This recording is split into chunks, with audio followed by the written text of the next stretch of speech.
Hello everyone, welcome back to my channel. চলে এসেছি আবার একটা বড় ব্লগ ভিডিও তোমাদের সাথে শেয়ার করতে।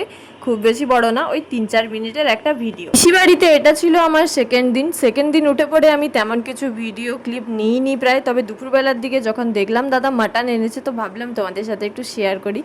আমি তো ঘুম থেকে উঠে যাওয়ার পরে খাওয়া দাওয়া করে আসার পরে দেখলাম দাদা মাটন এনেছে, আর এই দিকে দেখছি এখন মানে সব কিছু রেডি পুরো। আমি আর বোন মিলেই রেডি করেছিলাম সবটা। এদিকে পিসি মাংসটা ম্যারিনেট করে রেখে দিয়েছিল। তারপরে এত পরিমাণে গরম পড়েছিল কি আর বলবো, গরমে তো আমাদের অবস্থা পুরোই খারাপ হয়ে যাচ্ছে। যেহেতু আজকে বিকেলেই আমি চলে যাব, তার জন্য কিন্তু আমি আজকে অনেকটাই সকালে উঠে স্নান সেরে নিয়েছিলাম। আর এত গরম না সত্যি, সকালবেলা স্নান করার পর দুপুরবেলা যেন মনে হচ্ছে কেন যে স্নান করতে গেলাম। যাই হোক, এইদিকে দাদা এখন মাটনটা কষাচ্ছিল।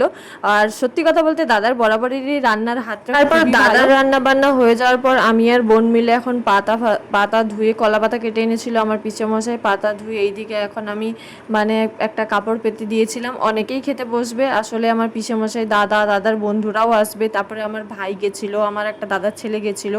তো সবাই মিলে আমরা একসঙ্গে খেতে বসবো। তার জন্যই দেখো কতগুলো পাতা আমি এখন নিয়ে চলে এসেছি ট্যাপে ধুতে। যেই রকমই মাংস হোক না কেন বা যেই মাংস হোক না কেন, কলা পাতায় খেতে খেতে যেন একটা আলাদা রকমই ব্যাপার লাগে। তো এদিকে দেখো কলা পাতা ধুয়ে এখন সেগুলাকে একের পর এক রেখে দিয়েছি। আর ওইদিকে আমার বোন তার ফ্রিজে কি একটা খুঁজছিল, দই থামস আপ এগুলো সবই ফ্রিজে এনে রাখা হয়ে গেছে। আর এইদিকে তারপরে চলে এসেছে আমার পিসি এখন মাংস ভাগ করতে, সবার বাটিতে সাজিয়ে দেবে।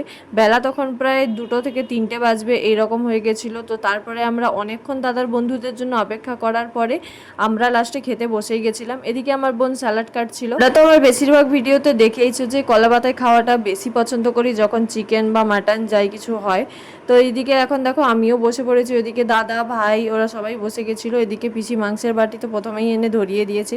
আর সত্যি বলতে মাটনটা এত সুন্দর হয়েছিল কি আর বলবো, শুধু একটু ঝাল লেগেছিল এই যা। তারপরে এখন তিনজন মিলে, আমি দাদা আর বোন তিনজন মিলে এখন এসি ঘরটায় এখন শুয়েছিলাম আর গল্প করছিলাম। দাদা ওদিকে গেম খেলায় ব্যস্ত। তারপরে এখন আমার যাওয়ার টাইম হয়ে গেছে, তাই পিসি দই খাইয়ে দিচ্ছিল। দই খাওয়া দাওয়া শেষ করে আমি আর বোন এখন দুজনেই রেডি। আজকে বোনও চলে যাবে আর আমিও চলে যাব। বোন এসছিল বলেই কিন্তু আমার আশা। তারপরে এখন বাসের জন্য দাঁড়িয়েছিলাম, দাদা আমাকে ছাড়তে এসেছিল, দাদা আর বোন দুজন। এই সময় বাস খুব তাড়াতাড়ি চলে আসে, কিন্তু সেদিন কেন জানি না এত লেট করছিল।